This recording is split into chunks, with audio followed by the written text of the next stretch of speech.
അടുക്കള രുചിയുടെ മറ്റൊരു വീഡിയോയിലേക്ക് എല്ലാവർക്കും സ്വാഗതം. നമ്മളിന്നിവിടെ ചെയ്യാനായിട്ട് പോകുന്നത് സിമ്പിളായിട്ട് റെഡിയാക്കി എടുക്കാൻ പറ്റിയ പഴം വെച്ചിട്ടുള്ള ഒരു സ്നാക്കാണ് നമ്മൾ ചെയ്യുന്നത്. ഇപ്പോൾ ഒരു ബനാന നെസ്റ്റാണ് ചെയ്യുന്നത്.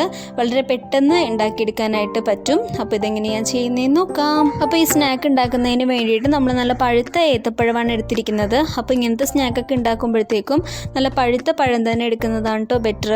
അപ്പോൾ ഇതൊരു ചെറിയ പഴമാണ്. ഞാൻ 6 പഴം എടുത്തിട്ടുണ്ട്. നമുക്ക് ആദ്യം തന്നെ ഈ പഴം ഒന്ന് പുഴുങ്ങിയെടുക്കാം. അപ്പോൾ അതിന് വേണ്ടിയിട്ട് ഞാനിവിടെ കുറച്ച് വെള്ളം തിളപ്പിക്കാനായിട്ട് വെച്ചിട്ടുണ്ട്. ഇതിൻ്റെ ഉള്ളിലേക്ക് ഈ പഴം എല്ലാം കൂടി ഇട്ട് കൊടുക്കാം. അപ്പോൾ ഈ പഴം ഇനി റെഡിയാക്കുന്ന നേരം കൊണ്ട് നമുക്കിതിന് വേണ്ടിയിട്ടുള്ള ഫില്ലിങ് റെഡിയാക്കി എടുക്കാം. അപ്പോൾ അതിന് വേണ്ടിയിട്ട് ഞാൻ കുറച്ച് തേങ്ങ ചിരകിയത് എടുത്തിട്ടുണ്ട്. അതേപോലെ ഒരു 2 കോഴിമുട്ട എടുത്തിട്ടുണ്ട്. പിന്നെ എടുത്തിരിക്കുന്നത് കുറച്ച് ഏലക്കായയാണ്. ഒരു 4 ഏലക്കായ ചതച്ചതും കൂടി എടുത്തിട്ടുണ്ട്. ഇനി ഞാനൊരു പാൻ വെച്ചു. അതിൻ്റെ ഉള്ളിലേക്ക് നമുക്ക് 1 ടീസ്പൂൺ നെയ്യിട്ട് കൊടുക്കാം. ഇനി ഇതിൻ്റെ ഉള്ളിലേക്ക് നമ്മൾ എടുത്ത് വെച്ചിരിക്കുന്ന 2 കോഴിമുട്ടയും പൊട്ടിച്ചൊഴിക്കുക. നമുക്ക് ഈ മുട്ട ഇനി ഒന്ന് ചിക്കിയെടുക്കാം. അപ്പോൾ ഇതിന് ഒരുപാട് ചെറിയ ചെറിയ പീസുകളാക്കേണ്ട ആവശ്യമില്ല കേട്ടോ. അപ്പോൾ മുട്ട ചെറുതായിട്ടൊന്ന് നമ്മൾ ചിക്കി എടുത്തിട്ടുണ്ട്. ഇതിൻ്റെ ഉള്ളിലേക്ക് നമ്മൾ എടുത്ത് വെച്ചിരിക്കുന്ന തേങ്ങയും അതേപോലെ ഏലക്കായ ചതച്ചതും കൂടി ചേർത്ത് ഇതെല്ലാം കൂടി നല്ലപോലെ ഒന്ന് മിക്സാക്കി എടുക്കാം. ഇനി ഇതിൻ്റെ ഉള്ളിലേക്ക് ഒരു 2 ടീസ്പൂൺ പഞ്ചസാരയും അതേപോലെ ഒരു നുള്ള് ഉപ്പും കൂടി ചേർത്ത് എല്ലാം കൂടി ഒന്ന് മിക്സ് ചെയ്തെടുക്കുക. അങ്ങനെ നമ്മുടെ ഈ ഫില്ലിങ്, ഈ ബനാന നെസ്റ്റിൻ്റെ ഉള്ളിൽ ഫിൽ ചെയ്യാൻ വേണ്ടിയിട്ടുള്ള ഫില്ലിങ് റെഡി ആയിട്ടുണ്ട്. അങ്ങനെ നമ്മുടെ പഴം ഇവിടെ റെഡി ആയിട്ടുണ്ട്. പഴത്തിൻ്റെ ചൂടൊക്കെ നല്ലപോലെ ആറിയിട്ടുണ്ട്. ഇനി ഇതിൻ്റെ തൊലി അങ്ങ് നമുക്ക് റിമൂവ് ചെയ്ത് കളയാം. എല്ലാ പഴത്തിൻ്റെയും തൊലി അങ്ങ് മാറ്റിയതിന് ശേഷം ഇതിൻ്റെ ഉള്ളിലുള്ള ബ്ലാക്ക് കളറിലെ സാധനം ഉണ്ടല്ലോ, അതും കൂടി നമുക്കങ്ങ് റിമൂവ് ചെയ്ത് കളയാം. നമുക്കിനി ഈ പഴം ഒരു സ്പൂൺ ഉപയോഗിച്ചൊന്ന് ഉടച്ചു കൊടുക്കാം.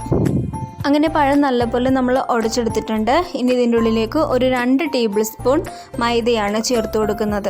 2 ടേബിൾ സ്പൂൺ മൈദയും കൂടി ചേർത്തിട്ട് നമുക്ക് നല്ലപോലെ ഇതൊന്ന് കുഴച്ചെടുക്കാം. ഈ പഴവും മൈദയും കൂടി നല്ലപോലെ ഒന്ന് കുഴച്ചെടുക്കുക. അങ്ങനെ പഴത്തിൻ്റെ മിക്സും ഇവിടെ റെഡി ആയിട്ടുണ്ട്. നമ്മൾ ഇനി കുറച്ച് സേമിയാണ് എടുത്തിരിക്കുന്നത്. ഈ സേമിയ നമ്മൾ വറുക്കുന്നൊന്നുമില്ല, ഇങ്ങനെ തന്നെയാണ് കേട്ടോ യൂസ് ചെയ്യുന്നത്. ഇനി നമുക്ക് ഇതേപോലത്തെ ഒരു സ്റ്റീലിൻ്റെ ഗ്ലാസും കൂടി വേണം. നമ്മൾ റെഡിയാക്കി വെച്ചിരിക്കുന്ന ഈ പഴത്തിൻ്റെ ഫില്ലിംഗ് ഉണ്ടല്ലോ, അത് ഈ ഗ്ലാസിൻ്റെ മുകളിലായിട്ട് ഇതേപോലെ ഒന്ന് വെച്ച് കൊടുക്കുക. നല്ല പ്രസ് ചെയ്ത് നല്ല ടൈറ്റായിട്ട് തന്നെ വെച്ച് കൊടുക്കുക. അതിനുശേഷം നമ്മളെടുത്ത് വെച്ചിരിക്കുന്ന സേമിയയിൽ ഇതൊന്ന് റോൾ ചെയ്തെടുക്കുക. അപ്പോൾ നമ്മളിവിടെ കുറച്ച് എണ്ണ ചൂടാക്കാനായിട്ട് വെച്ചിട്ടുണ്ടായിരുന്നു. നല്ല തിളച്ചുകൊണ്ടിരിക്കുന്ന എണ്ണേൻ്റെ ഉള്ളിലേക്ക് ഈ ഗ്ലാസ് അങ്ങ് ഇറക്കി വെക്കുക.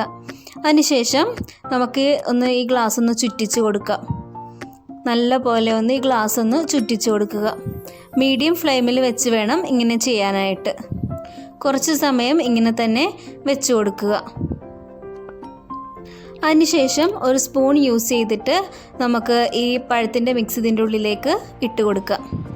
വളരെ പതുക്കെ ഒരു സ്പൂൺ വെച്ചിട്ട് ഇതേപോലെ ചെയ്താൽ മതി. നമുക്ക് ഈ ഗ്ലാസ്സിൽ നിന്നും ഈ പഴം അങ്ങ് സെപ്പറേറ്റ് ആയിട്ട് കിട്ടും. അങ്ങനെ നമ്മുടെ ബനാന നെസ്റ്റ് ഇവിടെ റെഡി ആയിട്ടുണ്ട്. ഇതിനി ഈ എണ്ണയിൽ നിന്നും കോരിയെടുക്കുക. ഇതേപോലെ തന്നെ ബാക്കിയുള്ള ബനാന നെസ്റ്റും കൂടി റെഡിയാക്കി എടുക്കുക. ഈ ഗ്ലാസിൻ്റെ അടിയിലായിട്ട് നേരത്തെ ചെയ്തതുപോലെ തന്നെ പഴം വെച്ച് കൊടുക്കുക. അതിനുശേഷം സേമിയയിലൊന്ന് റോൾ ചെയ്ത് കൊടുക്കുക. പിന്നെ തിളച്ചുകൊണ്ടിരിക്കുന്ന എണ്ണേൻ്റെ ഉള്ളിലേക്ക് ഇട്ട് കൊടുക്കുക. ഇതേപോലെ നമുക്ക് മുഴുവൻ ബനാന നെസ്റ്റുകളും റെഡിയാക്കിയെടുക്കാം. അങ്ങനെ നമ്മുടെ മുഴുവൻ ബനാന നെസ്റ്റും ഇവിടെ റെഡി ആയിട്ടുണ്ട്. ഇനി നമ്മൾ നേരത്തെ റെഡിയാക്കി വെച്ചിരിക്കുന്ന ആ ഫില്ലിംഗ് ഉണ്ടല്ലോ, അത് ഈ ബനാന നെസ്റ്റിൻ്റെ ഉള്ളിലായിട്ടൊന്ന് നിറച്ച് കൊടുക്കുക. ഒരു നെസ്റ്റ് എടുക്കുക. ഇതിൻ്റെ ഉള്ളിൽ ഈ ഫില്ലിങ് നിറക്കാനും പാകത്തിനുള്ള കുഴിയുണ്ട്. അതിൻ്റെ ഉള്ളിലേക്ക് കുറച്ച് ഫില്ലിങ് വെച്ച് കൊടുക്കുക.